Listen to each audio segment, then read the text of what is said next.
മുഹമ്മദ് നബി സല്ലല്ലാഹു അലൈഹി വസല്ലമ തങ്ങൾ കേവലം ഒരു സ്ത്രീലമ്പടനാണെന്ന് പല യുക്തിവാദികളും നാസ്തികരും ഇസ്ലാമിൻ്റെ ശത്രുക്കളും നിരന്തരം പ്രചരിപ്പിച്ചുകൊണ്ടിരിക്കുന്നുണ്ട്. ഇത്തരം സാഹചര്യത്തിൽ വിഭാര്യനായ ആ പ്രവാചകൻ അഥവാ സ്വന്തം ഭാര്യയുടെ വിയോഗം നേരിട്ട് അനുഭവിച്ചറിഞ്ഞ പ്രവാചകൻ്റെ ആ ഒരു അവസ്ഥ നമ്മുടെ സമൂഹത്തിന് കൂടുതൽ പരിചിതമല്ല എന്നാണ് ഞാൻ മനസ്സിലാക്കുന്നത്. ആ ഒരു രംഗമൊന്ന് പരിചയപ്പെടുത്തിയാൽ ഒരുപാട് ആളുകൾക്ക് അത് ഉപകാരപ്രദമാകും. തീർച്ചയായും. AD 619 നവംബർ 22 പ്രവാചകർ സല്ലല്ലാഹു അലൈഹി വസല്ലം പ്രഥമ ഭാര്യയായ ഖദീജത്തുൽ കുബ്ര റളിയല്ലാഹു അൻഹ ഇഹലോകവാസം വെടിയുന്നത്. അവരുടെ 63 അല്ലെങ്കിൽ 65 വയസ്സിലാണ്. ആ വിയോഗം നടക്കുമ്പോൾ ആ വീട്ടിലെ ഒരവസ്ഥ നാം ഒന്ന് മനസ്സിലാക്കണം. ആകെ 6 മക്കളാണ് ബീവി ഖദീജ റളിയല്ലാഹു അൻഹ. 2 ആൺമക്കൾ ആദ്യമേ ഇഹലോകവാസം വെടിഞ്ഞു. അവരുടെ ജീവിതത്തിൽ തന്നെ ആ ദുഃഖഭാരം അവർ സഹിച്ചു. വിയോഗം നടക്കുമ്പോൾ മൂത്ത മകൾ സൈനബ് അമുസ്ലിമായ ആസിമിൻ്റെ ഭാര്യയാണ്. അന്ന് അമുസ്ലിങ്ങളുമായി വിവാഹബന്ധത്തിൽ ഏർപ്പെടാമായിരുന്നു. അതുകൊണ്ട് തന്നെ ആസിം സാമൂഹ്യ പ്രതിബദ്ധതയുടെ പേരിൽ പലപ്പോഴും രോഗിയായി കിടക്കുന്ന ബീബി ഖദീജ റളിയല്ലാഹു അൻഹയെ കാണാൻ പോലും അനുവദിക്കാറില്ല. രണ്ടാമത്തെ മകൾ റുഖിയ റളിയല്ലാഹു അൻഹ വിദേശത്താണ്. അഥവാ സ്വന്തം ഭർത്താവ് ഉസ്മാൻ ഇബ്നു അഫ്ഫാൻ റളിയല്ലാഹു അൻഹു നജാഷി രാജാവിൻ്റെ എത്യോപ്യയിലേക്ക് ഹിജ്റ പോയപ്പോൾ കൂടെ പോയതാണ്. ഇവിടെ ഉമ്മയുടെ വിയോഗം അറിയാതെ അങ്ങകലെ വിദേശത്ത് കഴിഞ്ഞുകൂടുകയാണ് രണ്ടാമത്തെ മകൾ. മൂന്നാമത്തെ മകൾ ഉമ്മു കുൽസൂം റളിയല്ലാഹു അൻഹയെ ആദ്യമായി വിവാഹാലോചന നടത്തിയത് അബൂലഹബിൻ്റെ മകൻ ഉതൈബയാണ്. ഈ ഉതൈബ മുഹമ്മദ് സല്ലല്ലാഹു അലൈഹി വസല്ലം നബിയായി എന്നതിൻ്റെ പേരിൽ വിവാഹമോചനം നടത്താൻ വേണ്ടി നിർബന്ധിച്ചു. അവസാനം വിധവയായി വീട്ടിൽ കഴിഞ്ഞുകൊണ്ടിരിക്കുന്നു. അങ്ങനെ എല്ലാ മക്കളും വളരെ ദുഃഖിതരായി കഴിയുമ്പോൾ ഏറ്റവും ചെറിയ മകളായ 4ാമത്തെ പെൺകുട്ടിയും ഏറ്റവും ചെറിയ മകളുമായ ഫാത്തിമ റളിയല്ലാഹു അൻഹാക്ക് വഫാത്ത് നടക്കുമ്പോൾ കേവലം 9 അല്ലെങ്കിൽ 10 വയസ്സ് മാത്രമാണ് പ്രായം. വീട്ടിലാരുമില്ല. അഷ്റഫുൽ ഖൽഖ് സല്ലല്ലാഹു അലൈഹി വസല്ലം വഫാത്തായി കിടക്കുന്ന ഖദീജ റളിയല്ലാഹു അൻഹയുടെ മുട്ടിൻ്റെ ഭാഗത്ത് മുട്ടുകുത്തിയിരുന്നു. എന്നിട്ട് കെട്ടിപ്പിടിച്ചുമ്മ വെച്ചു. കരഞ്ഞ് കരഞ്ഞ് ഖദീജ ബീബി റളിയല്ലാഹു അൻഹയോട് പറഞ്ഞു, എല്ലാ രംഗത്തും തണലായ നീ എന്നോട് വിടവാങ്ങുകയാണല്ലേ. അന്ന് മയ്യിത്ത് നിസ്കാരം നിർബന്ധമാക്കപ്പെട്ടിട്ടുണ്ടായിരുന്നില്ല. അതുകൊണ്ട് തന്നെ മയ്യിത്ത് കുളിപ്പിച്ച് കഫൻ ചെയ്ത് വളരെ ബഹുമാനത്തോടുകൂടെ കരഞ്ഞ് കരഞ്ഞ് മഹാനായ പ്രവാചകർ സല്ലല്ലാഹു അലൈഹി വസല്ലം തങ്ങൾ മഹദിയുടെ ജനാസ ഹുജൂനിലേക്ക് കൊണ്ടുപോയി. ജന്നത്തുൽ മുഅല്ല എന്ന് ഇപ്പോൾ അറിയപ്പെടുന്ന ആ മക്ബറയിൽ മറമാടിയ ശേഷം മഹാനായ പ്രവാചകർ സല്ലല്ലാഹു അലൈഹി വസല്ലം ഖബറിൻ്റെ അരികിൽ ദീർഘനേരം നിന്നു. അങ്ങനെ വീട്ടിലേക്ക് തിരിച്ചു വന്നു. ആദ്യമായി കാണുന്നത് ഖദീജ ബീബി റളിയല്ലാഹു അൻഹ ഉപയോഗിച്ച ഒരു മാലയാണ്. ആ മാല കണ്ടപ്പോൾ ആ മാല കയ്യിലെടുത്തുകൊണ്ട് ഉമ്മ വെച്ച് പൊട്ടിക്കരയാൻ തുടങ്ങി. ഇദാ റഅ ഖലാഇദഹ ബക. ഖദീജയുടെ മാല കണ്ടാൽ അവിടെ നിന്ന് കരയും. അവിടെ നിന്ന് ഒന്നിച്ച് കിടന്നുറങ്ങിയ റൂം കണ്ടാൽ പ്രവാചകർ സല്ലല്ലാഹു അലൈഹി വസല്ലം കരയാൻ തുടങ്ങും. അതുപോലെ ഇദാ റഅ മലാബിസഹ ബക. അവിടുത്തെ വസ്ത്രം അത് കണ്ടാൽ ഉടനെ പ്രവാചകരുടെ കണ്ണുകളിൽ നിന്ന് അശ്രുകണങ്ങൾ ഒഴുകും. ഇങ്ങനെ ലോകത്ത് തുല്യതയില്ലാത്ത സ്നേഹത്തിൻ്റെ ഉറവിടമായിരുന്നു അഷ്റഫുൽ ഖൽഖ് സല്ലല്ലാഹു അലൈഹി വസല്ലം. മാത്രമല്ല വ ഇദാ സമിഅത് മിഷ്യത ഹാല സാലത്ത് ഐന. ഹദീസുകളിൽ നമുക്ക് കാണാം ഖദീജ ബീവിയുടെ സഹോദരി ഹാല ബിൻത് ഖുവൈലിദ് വീട്ടിലേക്ക് വരും. കാരണം ചെറിയ മകളായ ഫാത്തിമക്ക് ഭക്ഷണം ഉണ്ടാക്കി കൊടുക്കണം. അതുപോലെ തൻ്റെ മൂത്തച്ഛനായ പ്രവാചകർ മുഹമ്മദ് റസൂലുള്ളാഹി സല്ലല്ലാഹു അലൈഹി വസല്ലം തങ്ങൾക്ക് അവിടെ വീട്ടിൽ സഹായം ചെയ്തു കൊടുക്കണം.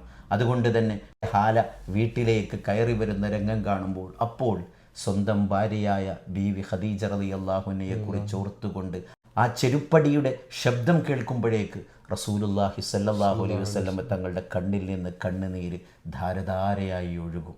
ഇതായിരുന്നു ആ വിയോഗത്തിൻ്റെ രംഗം. മാത്രമല്ല അഷ്റഫുൽ ഖൽഖ് സല്ലല്ലാഹു അലൈഹി വസല്ലം തങ്ങൾ എപ്പോഴും നെറ്റിത്തടത്തിൽ കൈ കൊടുത്തുകൊണ്ട് ഇങ്ങനെ ഇരിക്കാറായിരുന്നു. ദിവസങ്ങളോളം പുറത്തേക്ക് ഇറങ്ങുകയില്ല. പുറത്തേക്ക് പോകുമ്പോഴൊക്കെ ബീവി ഖദീജയുടെ ഖബറിടം സന്ദർശിക്കും. അവിടെ ചെന്നുകൊണ്ട് ഖബറിൻ്റെ അരികിൽ ഇരുന്നു കൊണ്ട് ഓരോന്ന് പറഞ്ഞുകൊണ്ട് പ്രാർത്ഥിക്കും. ഇദാ തദക്കറ അൻ ളില്ലിഹാ ബക്ക, അവരുടെ തണലിനെക്കുറിച്ച് ഓർക്കുമ്പോൾ, അഥവാ എല്ലാ ഖുറൈശികളും തങ്ങളെ തടഞ്ഞ സമയം, മക്ക ഖുറൈശികൾ ഹാഷിം വംശജർക്കെതിരെ ഉപരോധം നടത്തിയപ്പോൾ കൂടെ സഹധർമ്മിണി ഖദീജത്തുൽ കുബ്ര റളിയല്ലാഹു അൻഹ ഉണ്ടായിരുന്നു. അതിലൂടെയാണ് അവർക്ക് അസുഖം ബാധിച്ചത്. ആ അസുഖം കാരണമായാണ് പിന്നീട് വഫാത്താകുന്നത്. വർത്തക പ്രമുഖയായിട്ട് പോലും ഒരു നേരത്തെ ഭക്ഷണം കഴിക്കാൻ സാധിക്കാതെ പച്ചിലകൾ ഭക്ഷിക്കേണ്ടി വന്നു. മൃഗത്തിൻ്റെ തോലുകൾ കഴിക്കേണ്ടി വന്നു. നമുക്കറിയാം, ഹദീസിലുണ്ട്, ഒരു സഹാബി എന്തോ ഭക്ഷണമാണെന്ന് കരുതി ഭക്ഷിച്ചത് ആട്ടിൻ്റെ കാഷ്ടമായിരുന്നു. എത്രത്തോളം അവരുടെ വിസർജന വേളകളിൽ പോലും മൃഗത്തെപ്പോലെയുള്ള അവസ്ഥയായിരുന്നു എന്ന് നമുക്ക് ഹദീസുകളിൽ കാണാം. ഇങ്ങനെ ഒരുപാട് ഹബീബിന് വേണ്ടി സഹിച്ച, ഹബീബിന് വേണ്ടി കഷ്ടപ്പെട്ട, തൻ്റെ സമ്പത്ത് മുഴുവനും, പ്രമുഖ വ്യവസായിയായിട്ട് പോലും എല്ലാ സമ്പത്തും അള്ളാഹുവിൻ്റെ ഹബീബിന് വേണ്ടി ചെലവഴിച്ച മഹദിയാണ് ഖദീജത്തുൽ കുബ്ര റളിയല്ലാഹു അൻഹ. ഈ രംഗങ്ങളൊക്കെ ഓർത്തുകൊണ്ട് ആ ഖബറിൻ്റെ തലക്കുംപുറത്തിരുന്നു കൊണ്ട് പ്രവാചകർ സല്ലല്ലാഹു അലൈഹി വസല്ലമ തങ്ങളുടെ അശ്രുഗണങ്ങൾ ധാരധാരയായി ഒഴുകുകയും പ്രാർത്ഥിക്കുകയും ചെയ്യും. അവിടെ നിന്ന് പറയും, ജിബ്രീൽ നിന്നോട് സലാം പറഞ്ഞിട്ടുണ്ട്, അള്ളാഹു നേരിട്ട് നിന്നോട് സലാം പറഞ്ഞിട്ടുണ്ട്, എത്രമാത്രം മഹത്വമാണ് നിനക്ക്. മാത്രമല്ല, ഹബീബ് സല്ലല്ലാഹു അലൈഹി വസല്ലമ പിൽക്കാലത്ത് ഈ രംഗത്തെക്കുറിച്ച് വിശേഷിപ്പിച്ചത് ആമുൽ ഹുസ്നി എന്നാണ്, ദുഃഖവർഷം എന്നാണ്. അഥവാ ഹബീബിൻ്റെ ജീവിതത്തിൽ ഇത്രമാത്രം ദുഃഖങ്ങളുണ്ടായ സംഭവങ്ങളുണ്ടായിട്ടില്ല എന്ന് നമുക്ക് കാണാൻ സാധിക്കുന്നു. മാത്രമല്ല, ഖദീജത്തുൽ കുബ്ര റളിയല്ലാഹു അൻഹയെ ഓർത്തുകൊണ്ട് നെറ്റിത്തടത്തിൽ കൈകുത്തിക്കൊണ്ട്, കൈ ഇങ്ങനെ ഇട്ടുകൊണ്ട് താഴോട്ട് നോക്കിയിരിക്കും. പലപ്പോഴും വീട്ടിൽ വരുന്ന അതിഥികൾ പോലും അത്ഭുതപ്പെടാറുണ്ട്. ഖദീജയുടെ സഹോദരി ഹാല ബീവി റളിയല്ലാഹു അൻഹയും പ്രവാചകർ സല്ലല്ലാഹു അലൈഹി വസല്ലമ തങ്ങളുടെ വിധവയായി കഴിയുന്ന, വിവാഹമോചിതയായി കഴിയുന്ന മഹദി ഉമ്മു കുൽസൂം ബീവി റളിയല്ലാഹു അൻഹയും കൂടി പലപ്പോഴും പ്രവാചകരെ തട്ടി ഉണർത്തിക്കൊണ്ട് ഭക്ഷണം കഴിക്കാൻ വേണ്ടി നിർബന്ധിക്കും. അപ്പോഴും ഖദീജയെക്കുറിച്ചുള്ള സ്മരണകൾ ഓർത്തുകൊണ്ട് ഭക്ഷണം മുമ്പിൽ വെച്ചതുപോലും അറിയാതെ കരഞ്ഞു പോയിരുന്നു എന്ന് നമുക്ക് കാണാൻ സാധിക്കും. ഇങ്ങനെ അത്യന്തം ലോക ചരിത്രത്തിൽ തന്നെ തുല്യതയില്ലാത്ത രംഗങ്ങളായിരുന്നു ആ വിടവാങ്ങലെന്ന് നമുക്ക് മനസ്സിലാക്കാൻ സാധിക്കും. ഉസ്താദ് പറയുന്നതിനിടയിൽ ഈ ഖദീജ ബീവിയുടെ പേരിൽ നബി സല്ലല്ലാഹു അലൈഹി വസല്ലമ തങ്ങൾ മയ്യത്ത് നിസ്കരിച്ചിട്ടില്ല എന്ന് പറഞ്ഞു. അപ്പോൾ ആദ്യമായിട്ട് നബി സല്ലല്ലാഹു അലൈഹി വസല്ലമ തങ്ങൾ ആരുടെ പേരിലാണ് മയ്യത്ത് നിസ്കരിച്ചത്? അന്ന് മയ്യത്ത് നിസ്കാരം മഷ്റൂ ആക്കാത്തത് കൊണ്ടാണ് ഖദീജ ബീവി റളിയല്ലാഹു അൻഹയുടെ പേരിൽ മയ്യത്ത് നിസ്കാരം നിർവഹിക്കാതിരുന്നത്. മറിച്ച് മയ്യത്ത് കുളിപ്പിച്ചിട്ടുണ്ട്, കഫൻ ചെയ്തിട്ടുണ്ട്, അതുപോലെ ദഫൻ ചെയ്തിട്ടുണ്ട്. എന്നാൽ ആദ്യമായി മയ്യത്ത് നിസ്കാരം മഹാനായ അസ്അദ് ബിൻ സുറാറ റളിയല്ലാഹു അൻഹുവിൻ്റെ പേരിലാണ്. എന്നാൽ ഖബറിൻ്റെ അരികിൽ വെച്ച് ഏറ്റവും ആദ്യമായി മയ്യത്ത് നിസ്കാരം നിർവഹിച്ചത് അൽ ബറാ ഇബ്നു മഅറൂർ റളിയല്ലാഹു അൻഹുവിൻ്റെ പേരിലാണ്. ഗായിബായ നിസ്കാരം നിർവഹിച്ചതോ നജ്ജാഷി രാജാവിൻ്റെ പേരിലാണ്. അതാണ് മയ്യിത്ത് നിസ്കാരത്തിൻ്റെ ഒരു ചരിത്രം. എന്നാൽ സ്വന്തം ഭാര്യയുടെ പേരിൽ റസൂലുള്ളാഹി സ്വല്ലല്ലാഹു അലൈഹി വസല്ലം തങ്ങൾ ഒരു മയ്യിത്ത് നിസ്കാരം നിർവഹിച്ചിട്ടുണ്ട്. അതാരാണ്? മഹദി സൈനബ് ബിൻത് ഖുസൈമ റളിയല്ലാഹു അൻഹ. ഉമ്മുൽ മസാക്കീൻ എന്ന പേരിൽ അറിയപ്പെടുന്ന ആ ഭാര്യയാണ് പിന്നീട് പ്രവാചകരുടെ ജീവിതകാലത്ത് വഫാത്തായത്. അവരുടെ പേരിൽ നബി സല്ലല്ലാഹു അലൈഹി വസല്ലം തങ്ങൾ മയ്യിത്ത് നിസ്കാരം നിർവഹിച്ചിട്ടുണ്ട്. അവരാണ് പ്രവാചകരുടെ ഭാര്യമാരുടെ കൂട്ടത്തിൽ ഏറ്റവും ആദ്യമായി ജന്നത്തുൽ ബഖീയിൽ മറമാടപ്പെട്ടത്. ജന്നത്തുൽ ബഖീയിലെ മക്ബറകളെക്കുറിച്ച് നമ്മളിങ്ങനെ പഠിക്കുകയാണെങ്കിൽ അവിടെയുള്ള ഓരോ ഖബറുകളും വളരെ കൃത്യമായി നമുക്ക് അടയാളപ്പെടുത്താൻ സാധിക്കും. അതിൽ മഹാനായ റസൂലുള്ളാഹി സ്വല്ലല്ലാഹു അലൈഹി വസല്ലമ തങ്ങളുടെ ഭാര്യമാരെയൊക്കെ അടുത്തടുത്താണ് മറമാടപ്പെട്ടിട്ടുള്ളത്. അതിൽ ആദ്യമായി അഷ്റഫുൽ ഖൽഖ് സ്വല്ലല്ലാഹു അലൈഹി വസല്ലമ തങ്ങളുടെ സ്വന്തം കരം കൊണ്ട് ജന്നത്തുൽ ബഖീയിൽ മറമാടപ്പെട്ട ഭാര്യയാണ് സൈനബ് ബിൻതുൽ ഖുസൈം റളിയല്ലാഹു അൻഹ. അവരുടെ ചരിത്രമൊക്കെ വളരെ വിശാലമാണ്. ഏതായാലും മഹാനായ റസൂലുള്ളാഹി സ്വല്ലല്ലാഹു അലൈഹി വസല്ലമ തങ്ങളെക്കുറിച്ച് സ്ത്രീലമ്പടൻ എന്നൊക്കെ പറയുമ്പോൾ വളരെ വിഷമം തോന്നുകയാണ്. കാരണം അവിടുത്തെ ആ ഒരു ജീവിതത്തിൽ ബീവി ഖദീജ റളിയല്ലാഹു അൻഹ എന്ന സ്വന്തം വയസ്സിനേക്കാളും കൂടുതലുള്ള 40 വയസ്സ് പ്രായമായ ഒരു വനിതയെയാണ് 25കാരനായ പ്രവാചകർ സല്ലല്ലാഹു അലൈഹി വസല്ലമ തങ്ങൾ ആദ്യമായി വിവാഹം ചെയ്യുന്നത്. ഒരു പുരുഷനെ സംബന്ധിച്ചിടത്തോളം അവൻ്റെ പ്രകൃതിപരമായ മുഴുവൻ ആവശ്യങ്ങളും ഉള്ള ഒരു സമയത്ത് ഹബീബ് സല്ലല്ലാഹു അലൈഹി വസല്ലം അങ്ങനെയാണ് വിവാഹം ചെയ്യുന്നത്. എന്നിട്ടോ ആ പ്രവാചകരുടെ ഖദീജ ബീവിയുടെ വിയോഗശേഷം 2 വർഷത്തോളം പിന്നീട് പ്രവാചകർ സല്ലല്ലാഹു അലൈഹി വസല്ലമ വീട് കൂടുകയോ അല്ലെങ്കിൽ വിവാഹവുമായി ബന്ധപ്പെട്ട മറ്റു സുഖങ്ങളിൽ ഏർപ്പെടുകയോ ചെയ്തിട്ടില്ല എന്ന് നമുക്ക് മനസ്സിലാക്കാം. കാരണം നുബൂവത്തിൻ്റെ 10ാം വർഷം അഥവാ ഹിജ്റയുടെ ഏകദേശം 2.5-3 വർഷം മുമ്പ് ബീവി ഖദീജ റളിയല്ലാഹു അൻഹ ഇഹലോകവാസം വെടിയുന്നു. 50ാം വയസ്സിൽ നമുക്കറിയാം. അപ്പോൾ 53ാം വയസ്സിലാണ് ഹിജ്റ പോകുന്നത്. ഹിജ്റ പോയ ശേഷമാണ് സയ്യിദത്തുന ആയിഷ റളിയല്ലാഹു അൻഹയുമായി പിന്നീട് സല്ലപിക്കുന്നത്. അതിനു മുമ്പ് സൗദ ബീവി റളിയല്ലാഹു അൻഹയെ വിവാഹം കഴിക്കുന്നുണ്ട്. പക്ഷേ ആ വിവാഹം കഴിക്കുന്ന രംഗങ്ങളൊക്കെ അത്ഭുതമാണ്. റസൂലുള്ളാഹി സ്വല്ലല്ലാഹു അലൈഹി വസല്ലമ തങ്ങൾ ഓരോ രംഗങ്ങളിലും തൻ്റെ ആദ്യ ഭാര്യയായ ഖദീജ ബീവി റളിയല്ലാഹു അൻഹയെ ഓർക്കാറുണ്ടായിരുന്നു. പിന്നീട് എങ്ങനെയാണ് നബി സല്ലല്ലാഹു അലൈഹി വസല്ലമ തങ്ങൾ രണ്ടാമതൊരു വിവാഹം കഴിക്കുന്നത്? അതൊരു വല്ലാത്ത രംഗമാണ്. മഹാനായ റസൂലുള്ളാഹി സ്വല്ലല്ലാഹു അലൈഹി വസല്ലം ഒരു ദിവസം ഞാൻ നേരത്തെ പറഞ്ഞ പോലെ നെറ്റിത്തടത്തിൽ ഇങ്ങനെ കൈകൊടുത്തുകൊണ്ട് ഇരിക്കുകയാണ്, കരഞ്ഞിങ്ങനെ ഇരിക്കുക. ആ സമയത്താണ് ഉസ്മാൻ ഇബ്നു മദ്ഊൻ റളിയല്ലാഹു അൻഹുവിൻ്റെ ഭാര്യയായ ഖൗല ബിൻതു ഹക്കീം റളിയല്ലാഹു അൻഹ കടന്നു വരുന്നത്. ഈ ഖൗല ബീവി ഒരു ബ്രോക്കറാണ്. നേരത്തെ ഖദീജ ബീവി റളിയല്ലാഹു അൻഹയുടെ കല്യാണത്തിലും അവർക്ക് നിർണായകമായ പങ്കുണ്ട്. ആ ഖൗല ബീവി വന്നിട്ട് പ്രവാചകരുടെ വിശേഷങ്ങൾ ചോദിക്കുകയാണ്. റസൂലുള്ളാഹി സ്വല്ലല്ലാഹു അലൈഹി വസല്ലമ തലതാഴ്ത്തിയിരിക്കുന്ന പ്രവാചകർ സല്ലല്ലാഹു അലൈഹി വസല്ലമ തങ്ങൾ ഖൗല ബീവിയോട് വിശേഷങ്ങളൊക്കെ പങ്കുവച്ചു. ശേഷം പ്രവാചകർ സല്ലല്ലാഹു അലൈഹി വസല്ലമ തങ്ങളോട് ഖൗല ബീവി ചോദിച്ചു പോയി, അലാ തതസവ്വജു യാ റസൂലല്ലാഹ്, ഓ നബിയെ, നിങ്ങൾ രണ്ടാമതൊരു കല്യാണം കഴിക്കുന്നില്ലേ? ഇതങ്ങ് ചോദിച്ചപ്പോൾ പ്രവാചകരുടെ തല വീണ്ടും താഴ്ന്നു. എന്നിട്ട് കണ്ണിൽ നിന്ന് ധാരധാരയായി കണ്ണുനീരൊഴുകാൻ തുടങ്ങി. ആ അശ്രുഗണങ്ങൾ ഒഴുകുന്നത് കണ്ടപ്പോൾ ഖൗല ബീവി റളിയല്ലാഹു അൻഹ പറയാണ്, ഇന്നി തമന്നൈതു യാ ലൈതനീ ലം അസ്അൽ റസൂലല്ലാഹ് സല്ലല്ലാഹു അലൈഹി വസല്ലം. അല്ലാഹുവിൻ്റെ ഹബീബിനോട് ഇങ്ങനെ ഒരു ചോദ്യം ഞാൻ ചോദിച്ചിട്ടില്ലായിരുന്നുവെങ്കിൽ എത്ര നന്നായിരുന്നേനെ എന്ന് ഖൗല ബീവി റളിയല്ലാഹു അൻഹ സ്വന്തത്തോട് പറഞ്ഞു. കുറേ സമയം കരഞ്ഞ് പിന്നീട് ഹബീബ് സല്ലല്ലാഹു അലൈഹി വസല്ലമ തല ഉയർത്തി. എന്നിട്ട് ചോദിച്ചു, മൻ ബഅദ ഖദീജ, ഖദീജയ്ക്ക് ശേഷം വേറെ ഒരു പെണ്ണ് ആരാണ്? അത് അറബി ഭാഷയിലെ അതിന് പരിഭാഷപ്പെടുത്താൻ പറ്റുകയുള്ളൂ. വേറൊരു ഭാഷയിലും ആ ഒരു വാക്കിനെ നമുക്ക് പരിഭാഷപ്പെടുത്താൻ പറ്റില്ല. കാരണം അതിൻ്റെ അർത്ഥം ഖദീജയോട് തുല്യമായൊരു പെണ്ണ് ആരാണെന്നാണ്. അല്ലെങ്കിൽ ഖദീജയ്ക്ക് പകരം വെക്കാൻ ഈ ലോകത്ത് പിന്നീട് ആരാണ് ഉള്ളത് എന്ന അർത്ഥത്തിലാണ് മൻ ബഅദ ഖദീജ എന്ന് മഹദിയോട് ചോദിക്കുന്നത്. ഇത് കേട്ടപ്പോൾ ഖൗല ബീവിക്ക് കൂടുതൽ സങ്കടമായി. എന്നിട്ട് റസൂലുള്ളാഹി സ്വല്ലല്ലാഹു അലൈഹി വസല്ലമ തങ്ങളോട് ഇടറുന്ന ചുണ്ടുകളോടുകൂടെ ചോദിച്ചു, നബിയേ, ഹൽ മഅക ഔലാദ്, ഹൽ മഅക ബനാതി യാ റസൂലല്ലാഹ്, അങ്ങയുടെ കൂടെ പെൺമക്കളില്ലേ? അവർ ചെറിയ കുട്ടികളല്ലേ?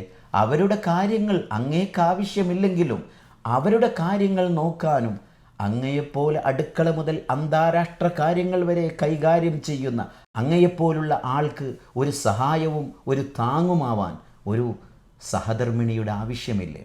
ഒരു പത്നിയുടെ ആവശ്യമില്ലേ? അതുകൊണ്ട് ആ കുട്ടികളെ ഓർത്തെങ്കിലും വിവാഹം കഴിക്കണം നബിയെ എന്ന് ചോദിച്ചപ്പോൾ മൻ മഅക്കി, അങ്ങനെയെങ്കിൽ ആരാണ് നിൻ്റെ അടുക്കലുള്ളത് എന്നാണ് ഖൗല ബീവിയോട് റസൂലുള്ളാഹി സ്വല്ലല്ലാഹു അലൈഹി വസല്ലം തങ്ങൾ ചോദിക്കുന്നത്. ഉടൻ ഇന്ദി സയ്യിബുൻ വബിക്റുൻ യാ റസൂലല്ലാഹ്, എൻ്റെ അടുക്കൽ സയ്യിബായ പെണ്ണുണ്ട്, അഥവാ ഒരിക്കൽ കല്യാണം കഴിച്ച് തീർത്ത സയ്യിബായ പെണ്ണുണ്ട്. അതുപോലെ എൻ്റെ അടുക്കൽ ബിക്റായ പെണ്ണുമുണ്ട്. ഉടൻ ഹബീബ് സല്ലല്ലാഹു അലൈഹി വസല്ലമ തങ്ങൾ അടക്കാനാവാത്ത ദുഃഖത്തോടുകൂടെ ചോദിക്കുന്നു, മനി സയ്യിബു യാ ഖൗല, ആരാണ്? ആദ്യം ചോദിക്കുന്നത് ബിക്റിനെയല്ല, ആദ്യം ചോദിക്കുന്നത് ആരാണ് നിന്റെ അടുക്കലുള്ള സയ്യിബ് എന്ന്. വിധവയാണ് ആദ്യം ചോദിക്കുന്നത്. രണ്ടാളുണ്ടായിരുന്നു, ഒന്ന് വിധവയും മറ്റൊന്ന്. ആരാണ് നിന്റെ അടുക്കലുള്ള ഈ വിധവ എന്ന് ചോദിക്കുന്നു. അത് പറഞ്ഞപ്പോൾ ഖൗല ബീവി പറഞ്ഞു, സൗദ ബിൻതു സംഅ. സംഅയുടെ മകൾ സൗദയുണ്ടല്ലോ, അവളെ സംഅ ആട്ടിപ്പറഞ്ഞയച്ചു. സ്വന്തം വീട്ടിലേക്ക് അങ്ങയെ കൊണ്ട് വിശ്വസിച്ചതിൻ്റെ പേരിൽ ആമനത് ബിക വസദ്ദഖത് ബിക, അങ്ങയെക്കൊണ്ട് വാസ്തവമാക്കുകയും അങ്ങയെക്കൊണ്ട് വിശ്വസിക്കുകയും ചെയ്തതിൻ്റെ പേരിൽ സ്വന്തം ഗ്രഹത്തിൽ നിന്ന് അട്ടിയോടിക്കപ്പെട്ട സൗദ ആരുമില്ലാതെ കഴിയുകയാണ്. അവർ ഇവിടുത്തെ അക്രമം സഹിക്കവയ്യാതെയായപ്പോൾ എത്യോപ്യയിലേക്ക് യാത്രയായി ഭർത്താവ് സക്രാൻ്റെ കൂടെ. സക്രാൻ അന്ന് മുസ്ലിമായിരുന്നു.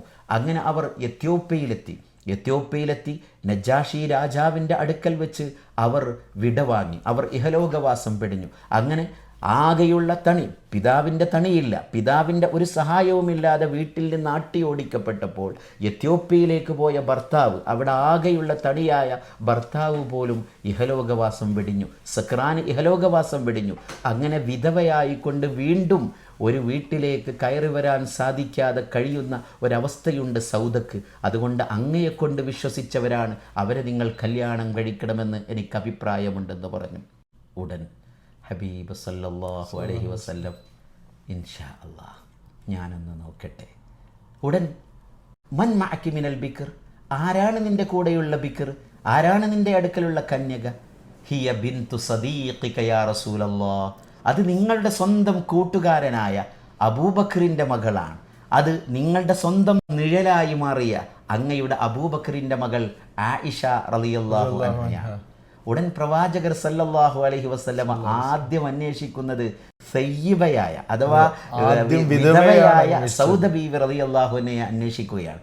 അങ്ങനെ നേരെ മഹാനായ പ്രവാചകർ സല്ലല്ലാഹു അലൈഹി വസല്ലമ തങ്ങൾ ഖൗല ബീവി അറിയിച്ചതിൻ്റെ അടിസ്ഥാനത്തിൽ, ഖൗല ബീവി ഏർപ്പാട് ചെയ്തതിൻ്റെ അടിസ്ഥാനത്തിൽ സംഅയുടെ വീട്ടിലേക്ക് കടന്നു ചെല്ലുകയാണ്. ഖൗല ബീവി പറഞ്ഞു, സൗദ ബീവിയോട് പറഞ്ഞു, ബീവി എനിക്കിങ്ങനൊരു അഭിപ്രായമുണ്ട്. പ്രവാചകനോ നബിയോ മുഹമ്മദുർ റസൂലുള്ളയോ എന്നെ കല്യാണം കഴിക്കുന്ന ഒരവസ്ഥ എനിക്ക് ആലോചിക്കാൻ പോലും കഴിയുന്നില്ല. അത്രമാത്രം ഭാഗ്യം ചെയ്തവളല്ല ഞാൻ. അതുകൊണ്ട് എനിക്കതിനുള്ളൊരവസരമുണ്ടാകാൻ സാധ്യതയില്ലെന്ന് സൗദ പറഞ്ഞു. എന്നിട്ട് പറഞ്ഞു, എന്തായാലും എത്ര അക്രമിയാണെങ്കിലും എൻ്റെ പിതാവിനോട് ഖൗല നീയൊന്ന് ആലോചിക്കണം. അങ്ങനെ സംഅയുടെ അടുക്കൽ ചെന്നുകൊണ്ട് ഖൗല ബീവി സംസാരിക്കുകയാണ്. കേട്ട മാത്രയിൽ എത്ര വിരോധമുണ്ടെങ്കിലും മോളെ കാര്യമാണല്ലോ, മകളെ കാര്യമായതുകൊണ്ട് തന്നെ ആ പിതാവ് വിരോധം മറച്ചു വെച്ചുകൊണ്ട് പറഞ്ഞു, കുഫ് ഉൻ കരീം, അതേ തുല്യനായ കുഫ് ആണ്, അനുയോജ്യനായ ഭർത്താവ് തന്നെയാണ്, അനുയോജ്യമായ ഒരു ആലോചന തന്നെയാണ് ഈ നടക്കാൻ പോകുന്നത്, നമുക്ക് അന്വേഷിക്കാം. അങ്ങനെ മഹാനായ റസൂലുള്ളാഹി സ്വല്ലല്ലാഹു അലൈഹി വസല്ലമ തങ്ങൾ സൗദ ബീവിയെ കാണാൻ വേണ്ടി പോകാൻ വേണ്ടി വീട്ടിൽ നിന്നിറങ്ങിയപ്പോൾ ഉടൻ ഹുജൂനിൽ മറവിട്ട് കിടക്കുന്ന ഭാര്യ ഖദീജ ബീബി റളിയല്ലാഹു അൻഹയെ ഓർത്തുപോയി. ആ ഖബറിൻ്റെ അടുക്കിലേക്ക് പോയി. അങ്ങനെ അവിടെ ചെന്നുകൊണ്ട് വീണ്ടും കരയാൻ തുടങ്ങി. കുറേ സമയം അവിടെ ചെലവഴിച്ച് സംഅയുടെ വീട്ടിലേക്ക് റസൂലുള്ളാഹി സ്വല്ലല്ലാഹു അലൈഹി വസല്ലമ തങ്ങൾ കടന്നു ചെല്ലുകയാണ്. അങ്ങനെ സൗദ ബീവിയോട് വിവരം പറഞ്ഞപ്പോൾ സൗദ ബീവി പറഞ്ഞു, നബിയേ എനിക്കൊരു പ്രശ്നമുണ്ട്. അന ദാതു സിബിയാൻ, ഞാൻ 5 കുട്ടികളുള്ള 50 വയസ്സായ പെണ്ണാണ്. സൗദ ബീവി എന്നാൽ 50-ലേറെ വയസ്സുള്ള 5 കുട്ടികൾ അല്ലെങ്കിൽ 6 കുട്ടികളുടെ മാതാവായ ഒരു സഹോദരിയാണ് സൗദ ബീവി. ആ സൗദ ബീവി പറയാണ്, നബിയെ എനിക്ക് പ്രശ്നമൊന്നുമില്ല, പക്ഷേ ഇന്നഹും യംനഊക ബുക്റതൻ വ അശിയ, അങ്ങയെപ്പോലെ എത്രയോ കാര്യങ്ങളിൽ ഏർപ്പെട്ടുകൊണ്ട് ഭരണപരമായ ചുമതല നിർവഹിച്ചു കൊണ്ടിരിക്കുന്ന അങ്ങയെ സംബന്ധിച്ചിടത്തോളം എൻ്റെ മക്കൾ ഒരു തടസ്സമാകും. അതിലൊരു മകൻ അങ്ങയുടെ തോളിൽ കിടക്കും, മറ്റൊരു മകൻ ചുമലിൽ കിടക്കും, മറ്റൊരു മകൻ അങ്ങ് പറയുമ്പോൾ അങ്ങ് വായിക്കുമ്പോൾ തടസ്സപ്പെടുത്തും, മറ്റൊരു മകൻ അങ്ങ് നിസ്കരിക്കുമ്പോൾ ഒരുപക്ഷെ തോളിൽ കയറി നിൽക്കാൻ സാധ്യതയുണ്ട്. ആട്ടിയോടിക്കപ്പെട്ട സൗദ, ഭർത്താവ് നഷ്ടപ്പെട്ട സൗദ, ആരാരുമില്ലാത്ത സൗദ, ആ വിധവയായി കിടക്കുന്ന സൗദയോട് ജബ്റുൽ ഖാത്തിറിൻ്റെ ഭാഗമായി, ജബ്റുൽ ഖാത്തിർ എന്ന് പറഞ്ഞാൽ മാനസികമായ സമാധാനം നൽകുന്നതിൻ്റെ ഭാഗമായാണ് മഹദി സൗദ ബീവി റളിയല്ലാഹു അൻഹയുമായുള്ള വിവാഹാലോചന പ്രവാചകർ സ്വല്ലല്ലാഹു അലൈഹി വസല്ലമ തങ്ങൾ നടത്തുന്നത്. അങ്ങനെ കുട്ടികളെ പരിചയപ്പെട്ടു. അപ്പോൾ അള്ളാഹുവിൻ്റെ ഹബീബ് തിരിച്ചു പറയുന്നു, അഅതി കുല്ലദീ ഹഖ്ഖിൻ ഹഖ്ഖ, മോളെ സൗദ പേടിക്കേണ്ടതില്ല, നീ എന്നെക്കാളും പ്രായമുള്ളവരാണെന്ന് എനിക്കറിയാം, 50-ലേറെ വയസ്സുള്ളവരാണ്. പക്ഷേ എന്നെപ്പോലുള്ള ഒരാൾക്ക് അങ്ങയെപ്പോലുള്ള ഒരാളുടെ പിന്തുണയാണ് ഇത്തരുണത്തിൽ ആവശ്യം. മാത്രമല്ല, അങ്ങയുടെ മക്കൾ എൻ്റെ മക്കളാണ്. അങ്ങയുടെ മക്കൾ, സൗദയുടെ മക്കൾ എൻ്റെ മക്കളാണ്. അഅതി കുല്ലദീ ഹഖ്ഖിൻ ഹഖ്ഖ, എല്ലാത്തിനും അത് കൊടുക്കേണ്ട പരിഗണന മാത്രം നീ കൊടുത്താൽ മതി. അത് മാത്രമാണ് എൻ്റെ നിബന്ധന. അഥവാ മക്കളെ നോക്കേണ്ട മുറക്ക് നീ മക്കളെ നോക്കണം. കുട്ടികൾക്ക് കൊടുക്കേണ്ടതൊക്കെ കുട്ടികൾക്ക് കൊടുക്കണം. എനിക്ക് വേണ്ടത് എനിക്ക് നൽകണം എന്നതിലപ്പുറം എനിക്കൊന്നും നിന്നോട് ആവശ്യപ്പെടാനില്ല എന്ന് മഹദി സൗദ ബീവി റളിയല്ലാഹു അൻഹയോട് പറയുകയും ആ വിവാഹം ഉറപ്പിക്കുകയും ചെയ്യുന്നു. അങ്ങനെ പ്രവാചകർ തിരിച്ചു പോരുകയാണ്. തിരിച്ചു പോരുന്ന സന്ദർഭത്തിലാണ് ഒരു ശത്രു അള്ളാഹുവിൻ്റെ ഹബീബിനെ കണ്ടുമുട്ടുന്നത്. അവർ പറഞ്ഞു, മുഹമ്മദേ, നിൻ്റെ ഖദീജയെക്കുറിച്ചുള്ള വിയോഗത്തിൻ്റെ പേരിലുള്ള ദുഃഖം, വിഭാര്യനായ അങ്ങയെക്കുറിച്ചുള്ള ചർച്ച ഞങ്ങളുടെ ക്ലബ്ബുകളിൽ, അഥവാ ഖുറൈശികളുടെ ക്ലബ്ബുകളിൽ ചർച്ചയാണ്. മുഹമ്മദിന് ഭ്രാന്താണ്. സ്വന്തം ഭാര്യയുടെ വിയോഗം സംഭവിച്ചതിൻ്റെ പേരിൽ കരഞ്ഞുകൊണ്ടിരിക്കുകയാണ് മുഹമ്മദ് എന്ന് ഒരു ശത്രുവെന്ന് പറയുകയാണ്. അങ്ങനെ പറഞ്ഞു, ഇന്നലെ ഞങ്ങളുടെ ക്ലബ്ബിൽ വളരെ വലിയ ചർച്ചയാണ്. മാത്രമല്ല, ഇന്നലെ അബൂ അബ്ദുൽ ഉസ്സ എന്ന് പറഞ്ഞ ഒരാൾ അങ്ങയുടെയും ഖദീജ ബീവി റളിയല്ലാഹു അൻഹയുടെയും പ്രേമത്തെക്കുറിച്ച് കളിയാക്കിക്കൊണ്ട് ഒരു പാട്ട് പാടുകയുണ്ടായി.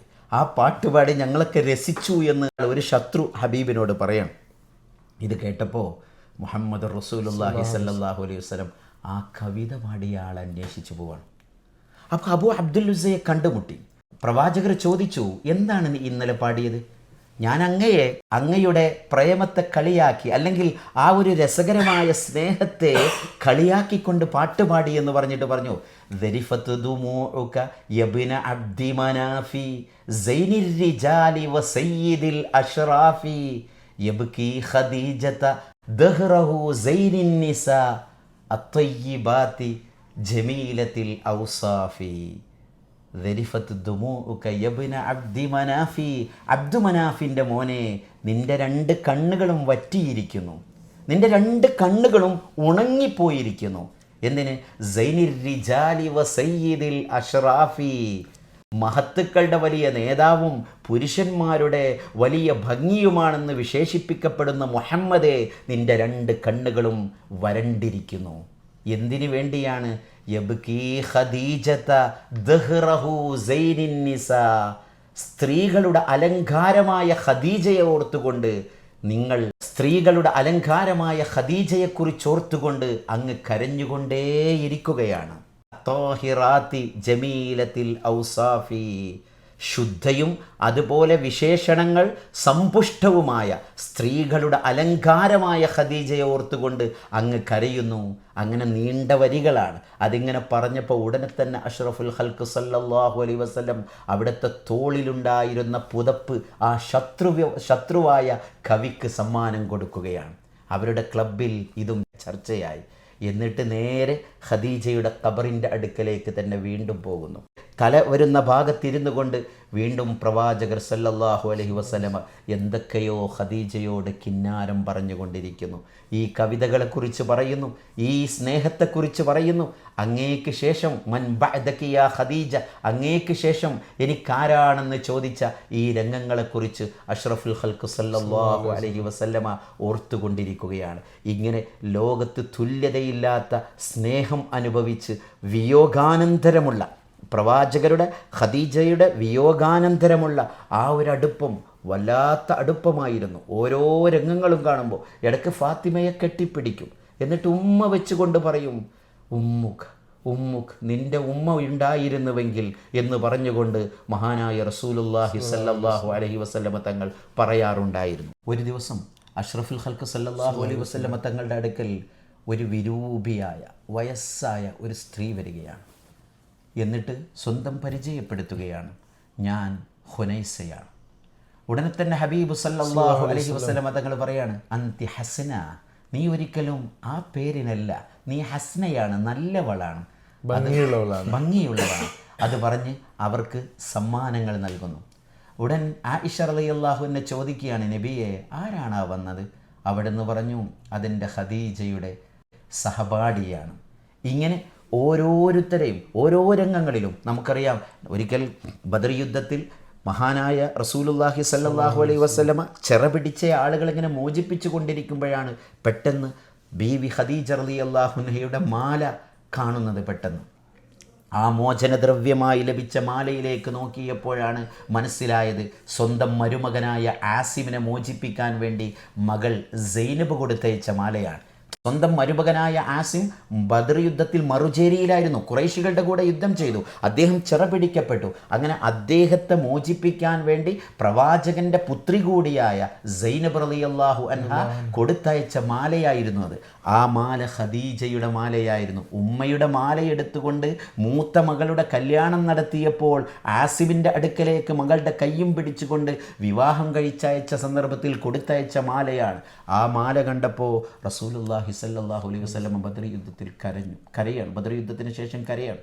സ്വഹാബത്ത് മുഴുവനും ഒരുമിച്ച് കൂടി റസൂലിനോട് ചോദിച്ചു, നബിയെ, നമ്മൾ വിജയിച്ചതല്ലേ, നമ്മൾ സന്തോഷിക്കേണ്ട സമയമല്ലേ, നിങ്ങൾ എന്തിനാണ് ഈ കരയുന്നത്? ഉടൻ പറഞ്ഞു, എനിക്കൊരഭിപ്രായം നിങ്ങളോട് ചോദിക്കാനുണ്ട്. നിങ്ങൾക്കാർക്കും വിരോധമില്ലെങ്കിൽ എൻ്റെ മരുമകൻ ആസിം ചിറ പിടിക്കപ്പെട്ട് വന്നിരിക്കുകയാണ്. പക്ഷേ മോചിപ്പിക്കാൻ വേണ്ടി കൊടുത്തയച്ചത് എൻ്റെ സ്വന്തം ഖദീജയുടെ മാലയാണ്. ഈ മാല കാണുമ്പോൾ എനിക്ക് വല്ലാത്ത സങ്കടം വരികയാണ്. നിങ്ങൾക്ക് വിരോധമില്ലെങ്കിൽ എനിക്ക് സ്വന്തമായി അഭിപ്രായം എടുക്കാൻ പറ്റൂല, കാരണം ഇത് എല്ലാവരും എടുക്കുന്ന ഒരു തീരുമാനമാണ്. നിങ്ങൾക്ക് വിരോധമില്ലെങ്കിൽ ഞാൻ ഈ മാല എൻ്റെ മകൾ സൈനബക്ക് തന്നെ തിരിച്ചു കൊടുത്തുകൊണ്ട് ഞാൻ ആസിമിനെ മോചിപ്പിക്കട്ടെയോ എന്ന് ചോദിച്ചപ്പോൾ അഷ്റഫുൽ ഖൽക്കിൻ്റെ ചോദ്യമല്ലേ, ഒരു സഹാബിയും അതിന് വിരുദ്ധമായി നിൽക്കില്ല.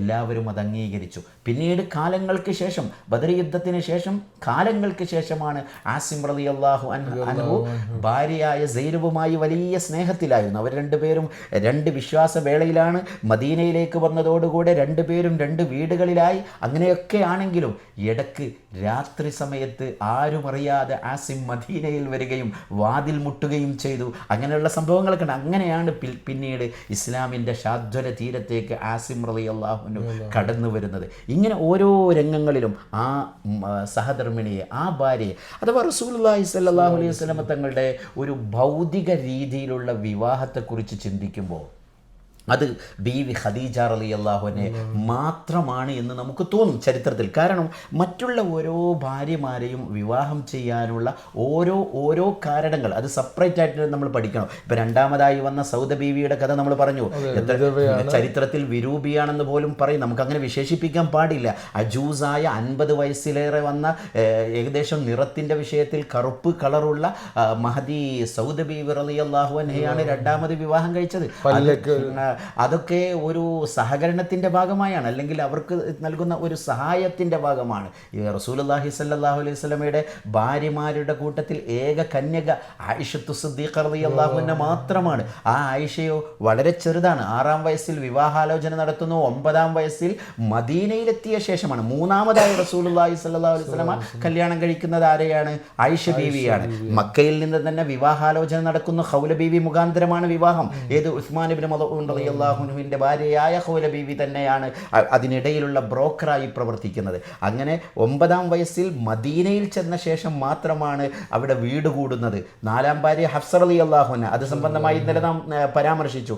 ഹഫ്സ റളിയല്ലാഹു അൻഹയുടെ ഭർത്താവ് മരിച്ചതും ഉമർ റളിയല്ലാഹു അൻഹു എന്ന പിതാവിന് അനുഭവിച്ച വിഷമങ്ങളൊക്കെ ഇന്നലത്തെ വീഡിയോയിൽ നമ്മൾ സംസാരിച്ചു. ഇങ്ങനെ ഓരോ ഭാര്യമാരുടെയും സഫിയ ബീവിയെ ഖൈബറിൽ നിന്നാണ്, അത് മറ്റൊരാൾക്ക് കിടക്കപ്പോൾ ഇത് എനിക്കനുയോജ്യനല്ല, ഇത് ഉഹയ്യ് ഇബ്നു അഖ്തബിൻ്റെ മകളാണ് എന്ന് പറഞ്ഞ് ഓരോ ഭാര്യമാരെ കുറിച്ച് നമ്മൾ നോക്കിയാലും ജുവൈരിയ ബീവി ബനുൽ മുസ്തലിഖിൻ്റെ ഭാഗത്തുനിന്ന്, ഇന്നത്തെ റാബഹിൻ്റെ ഭാഗത്തുനിന്ന്. അപ്പോൾ അതിനൊക്കെ പിന്നിൽ ഓരോ ചരിത്രങ്ങളുണ്ട്. ഇൻഷാ അള്ളാ നമുക്കത് പിന്നീട് വളരെ വിശാലമായി സാബി ഉണ്ടാവുകയാണെങ്കിൽ നമുക്ക് ഇൻഷാ അള്ളാ വിശാലമായിട്ട് ഇത്തരം കാര്യങ്ങളൊക്കെ ചർച്ച ചെയ്യണം. കാരണം അള്ളാഹുവിൻ്റെ ഹബീബിനെ സ്ത്രീലമ്പടൻ എന്ന് പറയുന്നവർ, ഹബീബിനെ വ്യഭിചാരി എന്ന് ആക്ഷേപിക്കുന്നവർ, റസൂലുള്ളാഹി സ്വല്ലല്ലാഹു അലൈഹി വസല്ലമ തങ്ങളെ ഇത്തരം അധിക്ഷേപങ്ങൾ പറഞ്ഞുകൊണ്ട് അപഹസിക്കുന്ന ആളുകൾ, അവർക്ക് അഷ്റഫുൽ ഖൽക്കിനെ അറിയില്ല.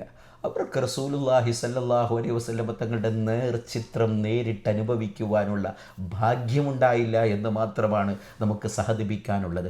അതുകൊണ്ട് വിശ്വാസികളായ സഹോദര സഹോദരിമാർക്ക് അഷ്റഫുൽ ഖൽഖ് സല്ലല്ലാഹു അലൈഹി വസല്ലം തങ്ങളെ കൂടുതൽ കൂടുതൽ പരിചയപ്പെടുത്തുക എന്നത് ഒരു ദൗത്യമായി ഏറ്റെടുക്കണമെന്ന് ഇത്തരണത്തിൽ ഞാൻ അഭ്യർത്ഥിക്കുകയാണ്. അള്ളാഹു അനുഗ്രഹിക്കട്ടെ. ഹബീബിനെ കുറിച്ച് പറയുന്നതെല്ലാം പുണ്യമാണ്. ഹബീബിൻ്റെ ഓരോ കാര്യങ്ങളും അത് മഹത്വം ലഭിക്കുന്നതാണ്.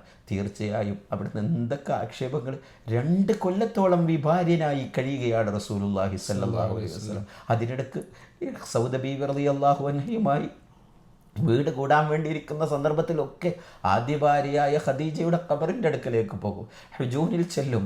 മക്ക വിജയത്തിൻ്റെ അവസരത്തിൽ അറിയല്ലോ, എല്ലാവർക്കും മേലെയാണ് റസൂലുള്ളാഹി സ്വല്ലല്ലാഹു അലൈഹി വസല്ലം. ലാ തസ്രീബ അലൈക്കുമുൽ യൗം, നിങ്ങൾക്കൊന്നും ഒരു പ്രതികാരവുമില്ലെന്ന് പറഞ്ഞിട്ട് നബി സല്ലല്ലാഹു അലൈഹി വസല്ലം പ്രസംഗിക്കുമ്പോൾ നോക്കുന്നത് ഖദീജയുടെ ഖുബ്ബയുടെ മുകളിലേക്കാണ്. അഥവാ ഖദീജ ബീവി റളിയല്ലാഹു അൻഹയെ മറമാടപ്പെട്ട ഹജൂനിൻ്റെ ഭാഗത്താണ് നബി സല്ലല്ലാഹു അലൈഹി വസല്ലം പ്രഭാഷണം നടത്താൻ വേണ്ടി നിൽക്കുന്നത്. മാത്രമല്ല മക്കയിലെ വിജയകരമായ സന്തോഷമൊക്കെ ഉണ്ടായപ്പോൾ പ്രവാചകർ വീണ്ടും ആദ്യം ചെയ്തത് ഖദീജ ബീവി റളിയല്ലാഹു അൻഹയുടെ ഖബറിൻ്റെ അടുക്കൽ ചെന്നുകൊണ്ട് പ്രാർത്ഥന നടത്തി പറയുകയാണ്, ഖദീജ, നിന്റെ സഹകരണം കൊണ്ടാണ് എല്ലാവരും എന്നെ തള്ളിയപ്പോൾ നീ എന്നെ കൊണ്ടു. ആദ്യം നീയാണ് എന്നെ കൊണ്ട് വിശ്വസിച്ചത്. ആദ്യമായി ഉളു എടുത്തവർ നീയാണ്. ആദ്യമായി നിസ്കരിച്ചവർ നീയാണ്. ആദ്യമായി ഖുർആൻ പാരായണം ചെയ്തവർ നീയാണ്. ഞാൻ പനി പിടിച്ചുകൊണ്ട് വിറപിടിച്ചുകൊണ്ട് ഞാൻ കഴിഞ്ഞ സന്ദർഭത്തിൽ എനിക്ക് പുതപ്പിട്ട് ജമ്മിലൂനി എന്ന് പറഞ്ഞ് എനിക്ക് പുതപ്പിട്ട സന്ദർഭത്തിൽ എന്നെ ആശ്വസിപ്പിച്ച് സമാശ്വസിപ്പിക്കുവാൻ വേണ്ടി വറഖത്ത് ബിൻ നൗഫലിൻ്റെ അടുക്കലേക്ക് കൈപിടിച്ചു കൊണ്ടുപോയത് അങ്ങാണ്. മാത്രമല്ല എല്ലാവരും എന്നെ കള്ളനെന്ന് വിളിച്ചപ്പോൾ, എല്ലാവരും എന്നെ കൊള്ളക്കാരനെന്ന് വിളിച്ചപ്പോൾ, എല്ലാവരും എന്നെ മാരണക്കാരനെന്ന് വിളിച്ചപ്പോൾ, എല്ലാവരും എന്നെ മോശമാക്കി ചിത്രീകരിച്ചപ്പോൾ, ഇന്നക ലതസിലുർ റഹ്മ വതഹ്മിലുൽ കല്ല വതുഈനു അലാ നവാഇബിൽ ഹഖ് യാ റസൂലല്ലാഹ്. അങ്ങ് ചർച്ച ചേർക്കുന്നവരാണ്, പ്രശ്നങ്ങളിൽ ഇടപെടുന്നവരാണ്, പ്രശ്നബാധിതരെ തലയിലേറ്റിക്കൊണ്ട് സഹായിക്കുന്നവരാണ്. അതുകൊണ്ട് വല്ലാഹി ലാ യുഖ്സീകല്ലാഹു അബദ, അള്ളാഹു നിങ്ങളെ ഒരിക്കലും നിന്ദിനാക്കുകയില്ല പ്രവാചകരെ എന്ന് പറഞ്ഞ് അഷ്റഫുൽ ഖൽഖ് സല്ലല്ലാഹു അലൈഹി വസല്ലമ തങ്ങൾക്ക് ആശ്വാസത്തിൻ്റെ മന്ത്രങ്ങൾ നൽകിയ മഹദിയാണ് ബീവി ഖദീജത്തുൽ കുബ്ര റളിയല്ലാഹു അൻഹ. അവിടുത്തെ കൂടെ നാളെ സ്വർഗത്തിൽ കടക്കാൻ അള്ളാഹു അനുഗ്രഹം പ്രദാനം ചെയ്യട്ടെ.